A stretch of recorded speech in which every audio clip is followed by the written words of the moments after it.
Eh bien, nous allons commencer par faire une première mesure. Nous allons donc utiliser la masse marquée 200 grammes. Mais déjà, dans la définition de la masse, eh bien, l'unité, c'est le kilogramme. Il va falloir déjà commencer à convertir l'unité 200 grammes en kilogrammes. On sait qu'un kilogramme, c'est 1000 grammes. Il y a 1000 fois 1 gramme dans 1 kilogramme. Donc 1 gramme, c'est 1 millième de kilogramme. Donc 200 grammes, c'est 200 fois 1 gramme, ce que l'on peut encore écrire comme 200 fois 1 millième de kilogramme, ce qui fait donc 0,2 kg. On peut déjà noter cette première valeur dans le tableau. Je viens de trouver la masse. Il va falloir maintenant que je trouve la valeur de la force de pesanteur. Je vais donc utiliser un dynamomètre.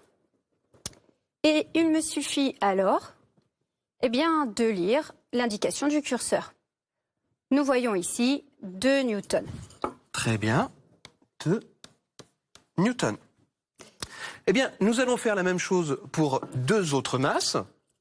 Par exemple, la masse de 500 grammes. Eh bien, la masse de 500 grammes, c'est 0,500 kg. Et la mesure de la valeur de la force de pesanteur au dynamomètre nous donne, Pascal, 5 newtons. 5 newtons. Amusons-nous avec une association de masses marquées. Par exemple, la masse 100 grammes plus la masse de 200 grammes plus la masse de 500 grammes. Ce qui nous fait un total de 800 grammes. Super, donc 0,800 kg. Pour cet ensemble de masses marquées, Pascal, la mesure de la valeur de force de pesanteur ? Alors environ 8 newtons. Environ 8 newtons. Eh bien, nous consignons l'ensemble de ces résultats dans un tableau.